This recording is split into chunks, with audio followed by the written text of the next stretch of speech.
Number 1 पर है unit testing. ये सॉफ्टवेयर टेस्टिंग प्रोसेस का वो लेवल है जिसमें सॉफ्टवेयर या सिस्टम के इंडिविजुअल यूनिट्स और कंपोनेंट्स टेस्ट किए जाते हैं।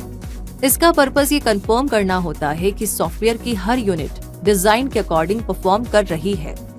नंबर 2 पर है इंटीग्रेशन टेस्टिंग। ये सॉफ्टवेयर टेस्टिंग प्रोसेस का वो लेवल है जिसमें इंडिविजुअल यूनिट्स कंबाइन हो जाती हैं और उन्हें एक ग्रुप की तरह टेस्ट किया जाता है। इसका पर्पस इंटीग्रेटेड यूनिट्स के इंटरैक्शन में फॉल्ट्स को एक्सपोज करना होता है। नंबर 3 पर है system testing. Software testing process के इस लेवल में एक कंप्लीट इंटीग्रेटेड सिस्टम या सॉफ्टवेयर टेस्ट किया जाता है। इस टेस्ट का पर्पस स्पेसिफाइड रिक्वायरमेंट्स के साथ सिस्टम कंप्लायंस को इवैल्यूएट करना है। नंबर 4 पर है एक्सेप्टेंस टेस्टिंग। ये सॉफ्टवेयर टेस्टिंग प्रोसेस का वो लेवल है जहां पर सिस्टम को एक्सेप्टेबिलिटी के लिए टेस्ट किया जाता है। इसका पर्पस बिजनेस रिक्वायरमेंट्स के साथ साथ सिस्टम कंप्लायंस को इवैल्यूएट करना है और ये अनुमान लगाना है कि क्या ये डिलीवरी के लिए एक्सेप्टेबल है या नहीं। नंबर 5 पर है and to end testing.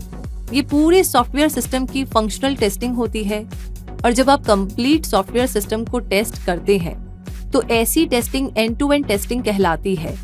Number 6 user interface testing.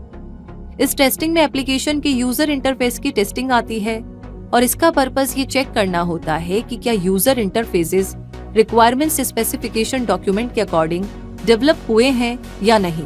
Number 7 पर है अल्फा टेस्टिंग। ये टेस्टिंग पूरे सॉफ्टवेयर में एरर्स और इश्यूज का पता लगाती है। ये टेस्ट ऐप डेवलपमेंट की लास्ट फेज पर होता है और प्रोडक्ट लॉन्च से पहले या क्लाइंट को डिलीवरी देने से पहले किया जाता है ताकि ये इंश्योर किया जा सके कि यूजर या क्लाइंट को एरर फ्री सॉफ्टवेयर एप्लीकेशन मिले। नंबर 8 पर है बीटा टेस्टिंग। अल्फा टेस्टिंग के बाद बीटा टेस्टिंग की जाती है और ये भी प्रोडक्ट लॉन्च से पहले ही होती है। इसे एक रियल यूजर एनवायरनमेंट में किया जाता है जिसमें कुछ रियल कस्टमर्स या यूजर्स होते हैं ताकि ये कंफर्म हो सके कि सॉफ्टवेयर पूरे तरीके से एरर फ्री है और स्मूथली फंक्शन कर रहा है। यूजर्स के फीडबैक के बेस पर सॉफ्टवेयर में कुछ चेंजेस करके उसे बेटर बनाया जाता है। नंबर 9 पर आता है ब्लैक बॉक्स टेस्टिंग। ये ऐसी टेस्टिंग स्ट्रेटेजी है जिसमें सिस्टम के इंटरनल मैकेनिज्म को इग्नोर करके आउटपुट पर फोकस किया जाता है। इसमें टेस्टर आउटपुट के वैलिडेशन से कंसर्न होता है, ना कि इससे कि आउटपुट कैसे प्रोड्यूस हुआ। इसके लिए टेस्टर के पास प्रोग्रामिंग या इंटरनल स्ट्रक्चर और वर्किंग की नॉलेज जरूरी नहीं होती है। ये मेनली हायर लेवल टेस्टिंग में एप्लीकेबल होता है। नंबर 10 पर है व्हाइट बॉक्स टेस्टिंग। इस तरह की टेस्टिंग के लिए एप्लीकेशन कोड की अच्छी समझ जरूरी होती है और ऐप के इंटरनल लॉजिक की भी। इसमें टेस्टर सॉफ्टवेयर सिस्टम की इनर वर्किंग्स को इंस्पेक्ट और वेरीफाई करता है, जिनमें कोड, इंफ्रास्ट्रक्चर और एक्सटर्नल सिस्टम्स के साथ इंटीग्रेशन शामिल हैं।